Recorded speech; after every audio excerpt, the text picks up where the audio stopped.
Halo, Assalamualaikum warahmatullahi wabarakatuh. Kenalin, nama aku Hafiz Fadil and welcome to Asumfis, Asumsi Hafiz.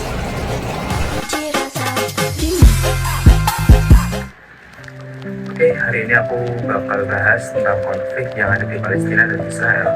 Bagaimana tanggapan dunia atas apa yang terjadi dan organisasi PBB menindaklanjuti kejahatan perang Israel. Konflik antara Palestina dan Israel memasuki babak baru yang lebih parah. Warga sipil menjadi korban dari kejahatan perang yang dilakukan oleh Israel. Sebagian besar korbannya adalah anak-anak, perempuan, dan pasien rumah sakit. Pemerintah dunia kembali menunjukkan kemunafikannya dengan menutup mata dari situasi di Jalur Gaza. Padahal sebelumnya mereka begitu murka saat Rusia menginvasi Ukraina. Konflik antara Palestina dan Israel adalah salah satu konflik paling panjang dan paling rumit di dunia. Konflik ini telah berlangsung selama puluhan tahun dan melibatkan berbagai elemen, termasuk isu wilayah, agama, sejarah, dan politik. Konflik Israel dan Palestina telah berlangsung selama lebih dari 1 abad. Ini bermula dari konflik antar komunitas antara Yahudi dan Arab yang mulai bermigrasi ke Palestina Utsmani dalam bingkai gerakan Zionis. Gerakan ini bercerita membawa orang-orang Yahudi ke tanah air kuno mereka untuk mendirikan negara nasional mereka. Namun tanah air kuno orang Yahudi telah dipenuhi oleh penduduk Arab yang juga mengembangkan aspirasi rasional pada waktu yang hampir bersamaan, dan mereka juga ingin mewujudkan aspirasi tersebut di wilayah yang sama. Diakibatkan antara Israel dan Palestina ingin mendirikan negara masing-masing di tanah yang sama, memicu awal mula terjadi konflik di antara keduanya. Perang pun terjadi atas dasar kedua negara ini ingin menguasai suatu wilayah yang sama. Wilayah tersebut pada dahulu kala memang milik Palestina, tapi sekarang pada peta diberi label Israel. Oleh karena itu, perebutan pun terjadi karena memperebutkan wilayah masing-masing. Perebutan wilayah antara Israel dan Palestina membuat konflik yang sangat tragis dan memakan banyak korban. Bahkan konflik antara keduanya dapat dibilang jauh dari harapan perdamaian. Karena peristiwa ini sudah terjadi selama puluhan tahun lamanya, otomatis dari waktu yang tidak singkat tersebut membuat konflik ini semakin besar. Seperti yang kita ketahui bahwa konflik ini telah terjadi semakin hari semakin besar dan menewaskan banyak orang, termasuk anak-anak, balita, bahkan ibu. Namun begitu banyak pemberitaan mengenai perang yang terjadi antara Israel dan Palestina ini sangat mendunia. Hari ini membuat banyak negara-negara yang mengirimkan bantuan baik berupa makanan, pakaian, bahkan keperluan medis.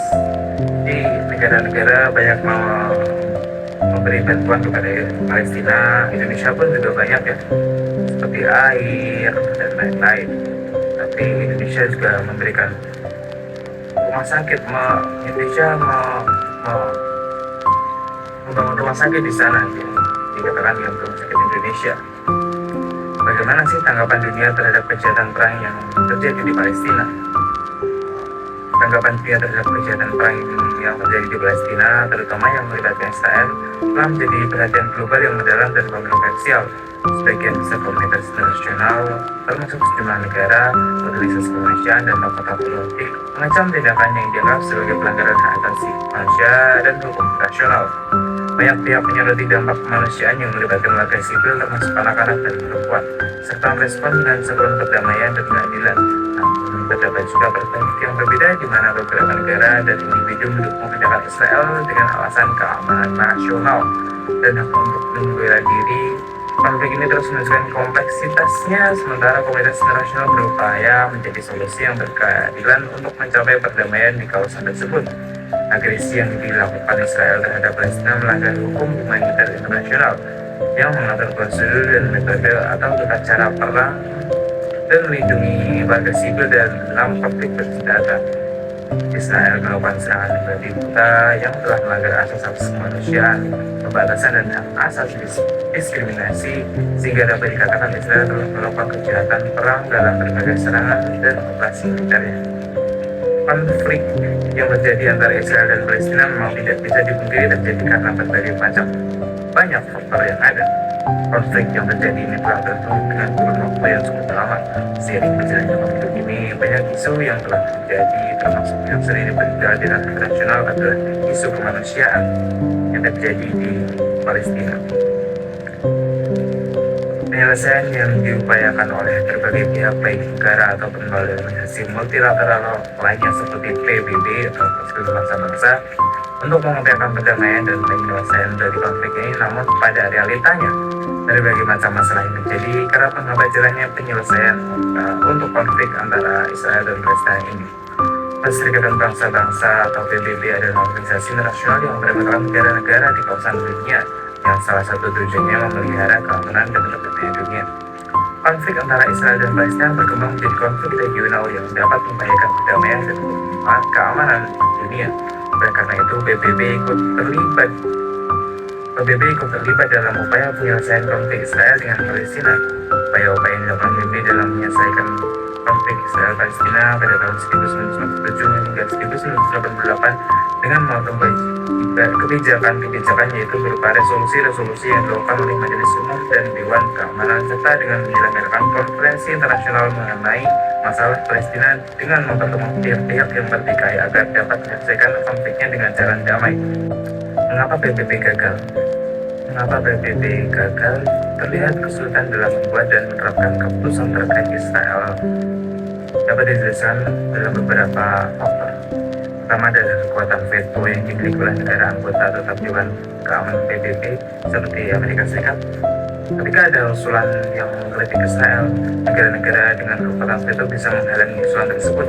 Ini sering terjadi dan menghambat kemampuan PBB untuk mengambil tindakan tegas, seperti yang dijelaskan oleh John Major dalam bukunya.